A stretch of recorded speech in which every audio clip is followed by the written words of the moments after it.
आपको ऐसा फील होता है ना कि हम भी दिखा दें कि हम क्या चीज़ हैं, कितने इंटेलिजेंट हैं, कितने पावरफुल हैं, कितने ब्रिलियंट हैं, कितने खास हैं और कितने सक्सेसफुल हैं। लेकिन थोड़ा संभल के, अक्सर ये सब दिखाने के फ़ायदे कम और नुकसान ज़्यादा होते हैं। जैसे मान लो आप एक इंटेलिजेंट एंड ब्रिलियंट इंसान हैं, तो अगर आपको सक्सेसफुल होना है तो आपके पास दो रास्ते हैं।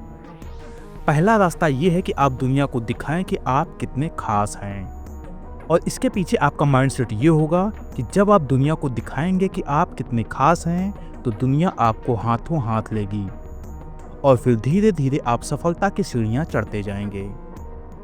दूसरा रास्ता ये है कि आप बहुत ही स्ट्रेटेजिक तरीके से दुनिया को ये दिखाते हैं कि आपके अंदर कुछ खास टैलेंट नहीं है। इवन आप दुनिया को ये दिखाते हैं कि आप एक नंबर के डम्ब इंसान हैं।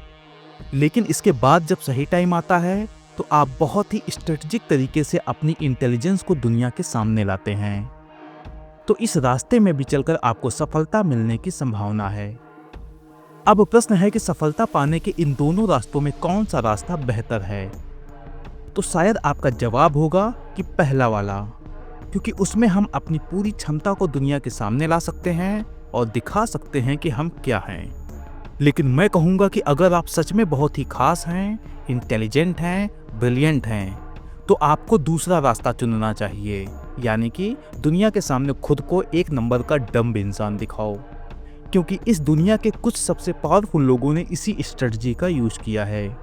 उदाहरण के तौर पर सुकरात, Abraham Lincoln, Otto von Bismarck और अल्बर्ट आइंस्टीन। तो इससे पहले मैं वीडियो की शुरुआत करूं, आपसे एक रिक्वेस्ट है कि अगर आपने अभी तक इस चैनल को सब्सक्राइब ना किया हो तो फिर सब्सक्राइब कर लीजिए। तो चलिए अब प्लेइंग डम्ब के पीछे की फिलॉसफी और साइकोलॉजी को एक्सप्लेन करना शुरू करता हूं।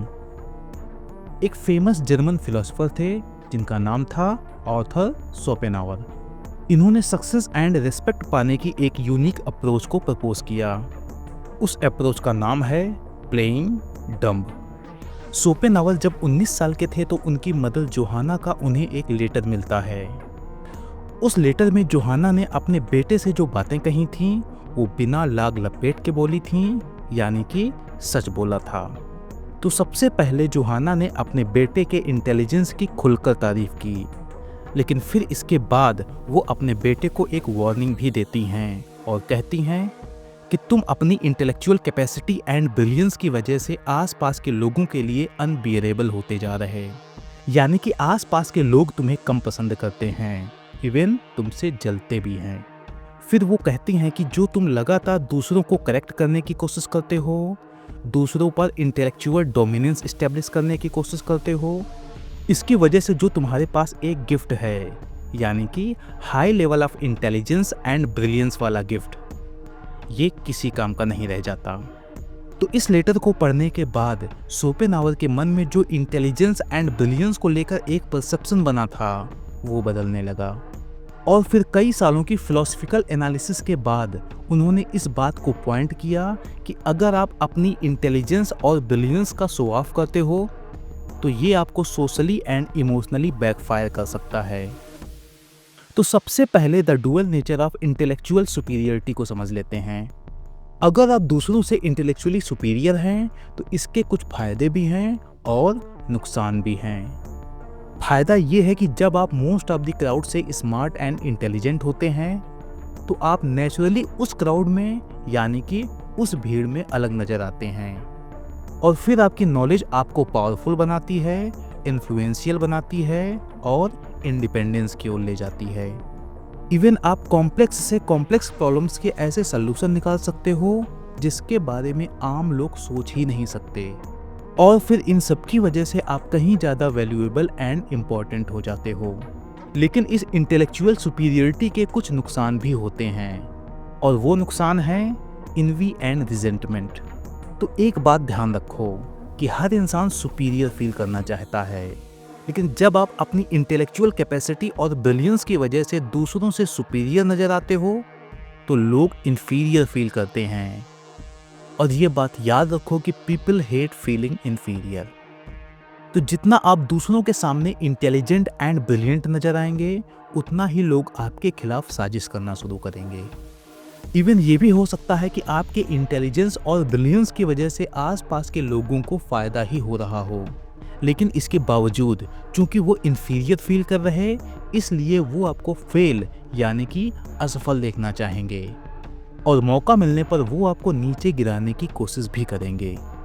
ये जो सोसाइटी होती है यानी कि ये जो समाज होता है, ये एवरेज कैपेसिटी के लोगों से बनता है और एवरेज पीपल्स कभी भी ब्रिलियंस एंड इंटेलिजेंस को एडमायर नहीं कर सकते, क्योंकि हाई इंटेलिजेंस के सामने वो खुद को छोटा महसूस करते हैं। इसको एक उदाहरण से समझा देता हूँ। किसी कॉर्पोरेट में दो ही तरह के लोग सफलता की सीढ़ियाँ चढ़ पाते हैं। पहले वो लोग जो होते तो डम्ब हैं लेकिन उन्हें चापलूसी करनी आती है, और दूसरे वो जो हैं तो इंटेलिजेंट एंड ब्रिलियंट लेकिन अपनी इंटेलिजेंस और ब्रिलियंस को छुपा कर रखते हैं और इस बात का ध्यान रखते हैं कि उनकी इंटेलिजेंस और ब्रिलियंस की वजह से ऊपर के पदों में बैठे हुए लोग उससे इनसिक्योर न फील करें। कुल मिला के ये लोग अपनी इंटेलिजेंस और ब्रिलियंस का बहुत ही स्ट्रेटेजिक तरीके से यूज करते हैं, इसलिए आगे बढ़ पाते हैं।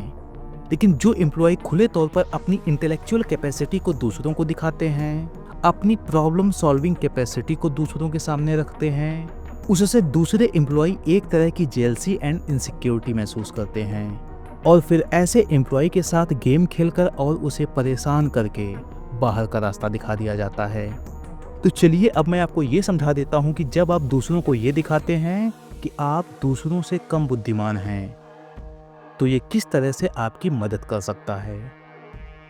पहला पॉइंट है अवॉइड प्रोवोकिंग एनवी।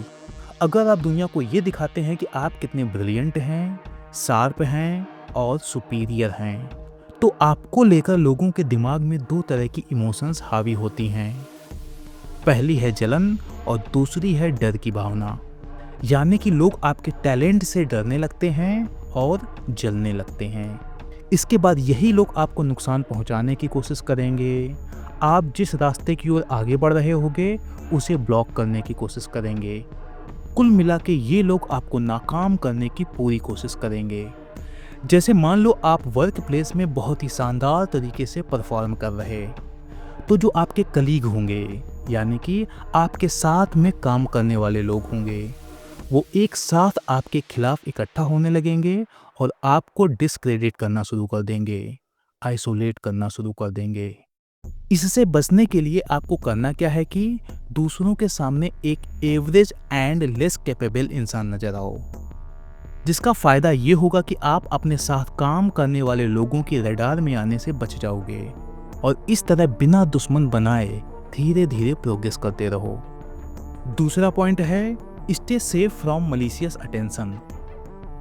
जब आप दुनिया के सामने अपनी इंटेलिजेंस और स्किल्स को दिखाते हैं तो आप ये उम्मीद लगाए होते हैं कि इससे आपको पॉजिटिव अटेंशन मिलेगी, लेकिन होता इसके उलट है, यानी कि इससे आपको मलिशियस अटेंशन मिलना शुरू होती है और धीरे धीरे यही मलिशियस अटेंशन आपके खिलाफ हॉस्टिलिटी में बदल जाती है। यानी कि जो लोग आपके सामने नीचा महसूस कर रहे होते हैं वो आपको डायरेक्ट या फिर इनडायरेक्ट तरीके से नुकसान पहुंचाने की कोशिश करते हैं। पुराने समय में राजाओं के दरबार में यही चीजें होती थीं। इवन आज के समय में जो कॉर्पोरेट ऑफिस का माहौल होता है वहाँ भी ऐसी ही चीजें होती हैं।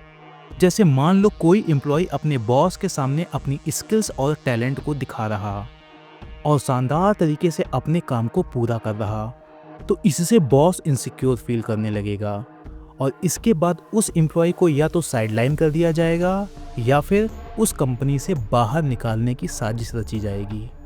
तो सिंपल सा पॉइंट ये है कि आप दुनिया के सामने ऐसा दिखाओ कि आप एक नॉर्मल एंड फुलिश इंसान हैं। इससे आपके आसपास और आपके ऊपर बैठे लोगों को आपसे कोई खतरा महसूस नहीं होगा और आप धीरे धीरे ग्रो करते जाएंगे। तीसरा पॉइंट है कंसील योर ट्रू स्ट्रेंथ।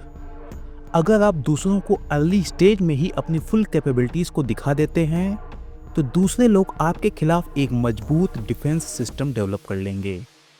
तो आपको इसके अपोजिट बिहेव करना है। आप स्टार्ट में अपनी फुल कैपेबिलिटीज को मत दिखाओ, लेकिन जब सही समय आए तो अपनी पूरी इंटेलिजेंस एंड ब्रिलियंस का यूज करके आगे बढ़ो। अब चूंकि जो आपको अपोज करने वाले लोग होंगे उनको आपके इस इंटेलिजेंस एंड ब्रिलियंस का अंदाजा ही नहीं होगा, तो इस फाइनल मोमेंट में वो आपको अपोज भी नहीं कर पाएंगे और ना ही आपको सबोटेज कर पाएंगे। जैसे कि जो स्किल्ड नेगोशिएटर होते हैं वो स्टार्ट में अपोजिंग पार्टी को ये दिखाते हैं कि वो इस तरह के कॉन्टेक्ट्स में नए हैं, ज़्यादा कुछ नहीं जानते, तो इससे सामने वाली पार्टी इस स्किल्ड नेगोशिएटर को लेकर केयरफ्री हो जाएगी और उनको लगेगा कि ये डील उनके फेवर में जा रही।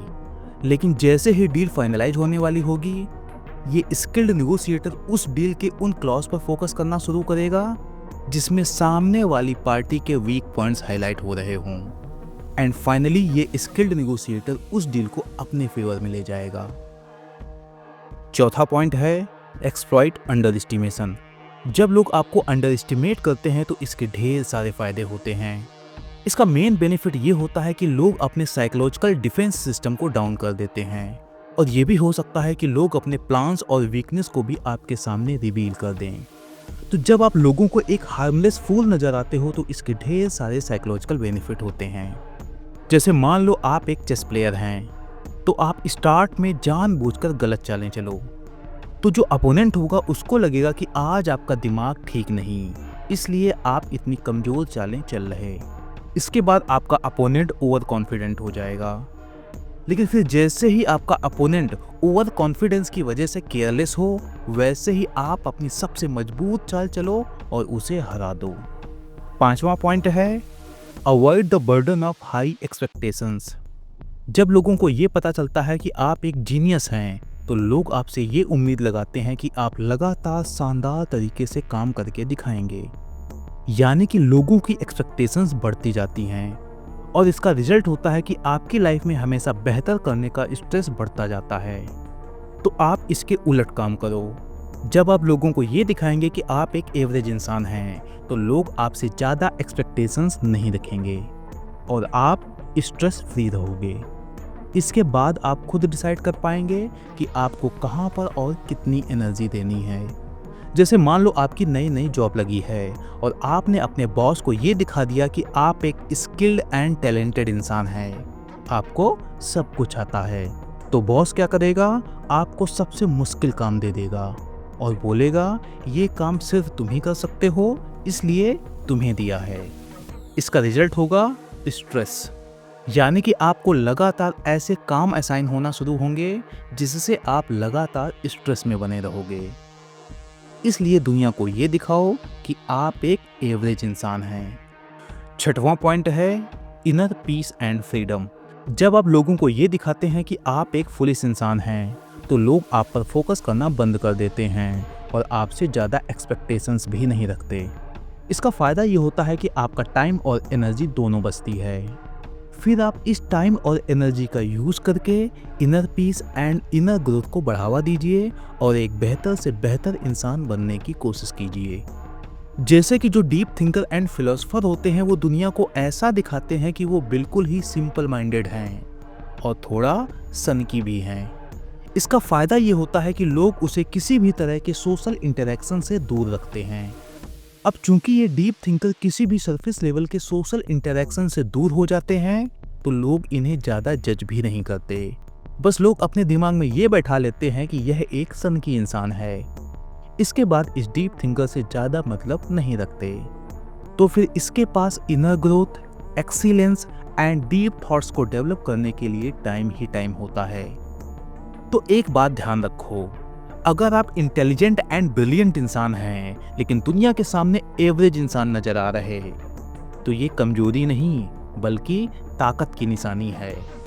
और इस बात की भी पहचान है कि आप एक इमोशनल फूल ना होके सच में एक इंटेलिजेंट इंसान हैं। क्योंकि इस दुनिया में average, toxic, insecure and manipulative लोग भरे पड़े हैं, और इन लोगों की सबसे खास बात ये होती है कि जैसे ही इनको खुद से बेहतर इंसान नजर आता है तो ये तुरंत उससे जलने लगते हैं और फिर ये लोग उस इंसान को नीचे गिराकर अपने लेवल में लाने के लिए अपनी पूरी एनर्जी लगा देते हैं।